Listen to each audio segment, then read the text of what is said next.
Bismillahirrahmanirrahim.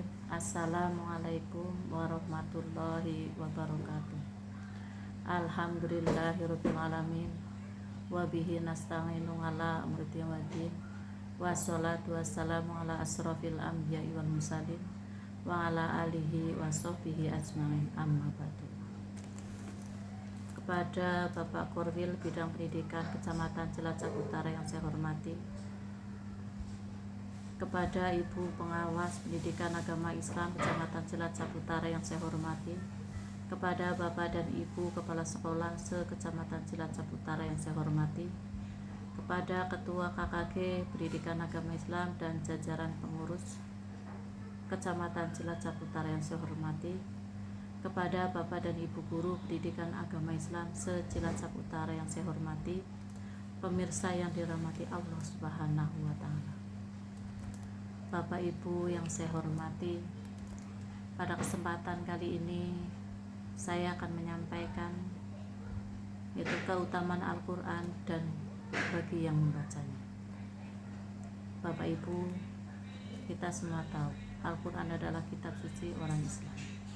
Oleh karena itu, marilah kita bersama-sama membiasakan istiqomah dalam membacanya, walaupun hanya dalam satu ayat setiap hari. Bapak Ibu, Al-Quran itu kehebatan dan keagungannya kita semua sudah mengetahuinya, dimana apabila kita membacanya dengan sungguh-sungguh dan sesuai dengan tajwid, maka kita akan meraih sebuah pahala dari Allah Subhanahu wa Ta'ala.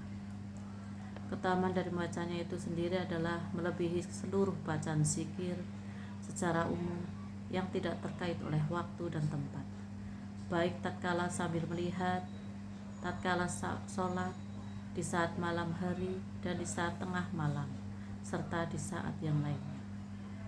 Oleh karena itu, marilah kita amalkan, kita bersama-sama membaca Al-Quran dalam kehidupan sehari-hari. Bapak dan Ibu yang berbahagia, hukum membaca Al-Quran adalah sunnah.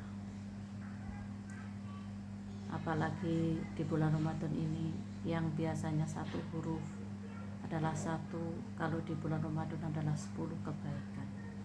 Oleh karena itu, marilah kita berbanyak lagi membaca Al-Quran, sehingga pahala kita akan semakin banyak dan semakin banyak. Bapak Ibu, dengan membaca Al-Quran kita tidak boleh tergesa-gesa, harus sesuai dengan tartil, tenang, dan tidak terburu-buru. Oleh karena itu, marilah kita bersama-sama biasakanlah diri membaca Al-Quran di setiap kehidupan kita.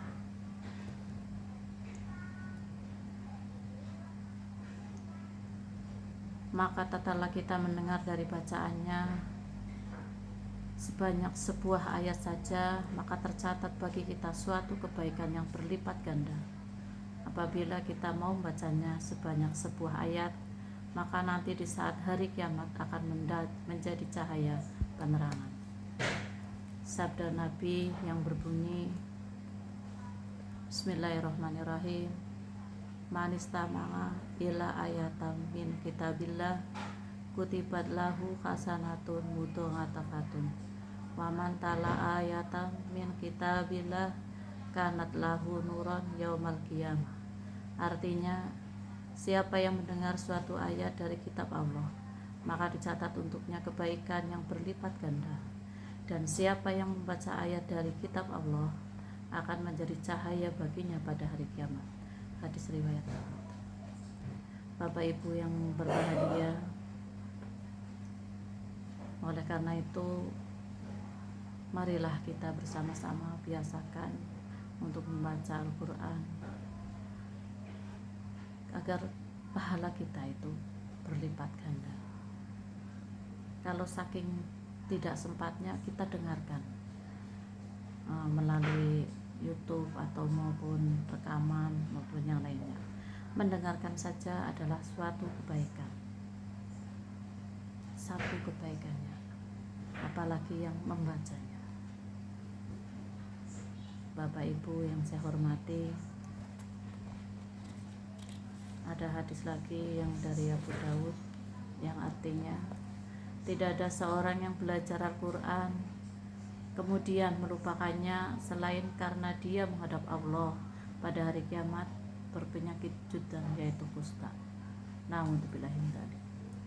Jadi kalau kita sudah belajar Al-Quran, tidak boleh kita melupakannya atau melalaikannya. Oleh karena itu, agar kita tidak lupa, makanya kita itu biasakan membaca Al-Quran. Apalagi kalau sudah hafal, kita terus menghafalnya agar sampai hafal. Ditambah lagi hafalan dengan yang lain, agar hafalan kita semakin bertambah dari hari ke hari. Bapak Ibu yang berbahagia, kesimpulannya, membaca Al-Quran adalah hukumnya sunnah.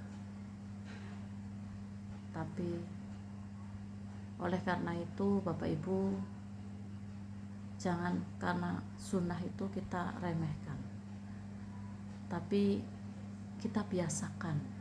Jadi dengan membaca Al-Quran kita merasa tidak berat kalau sudah terbiasa, walaupun hanya satu ayat. Kalau misalkan saking tidak sempatnya, kita bisa mendengarkan melalui YouTube ataupun rekaman ataupun yang lainnya. Itu sudah pahalanya satu kebaikan. Bapak Ibu yang berbahagia, mungkin itu yang saja yang dapat saya sampaikan. Kurang dan lebihnya mohon maaf. Wabillahi taufiq wal hidayah. Wassalamualaikum warahmatullahi wabarakatuh.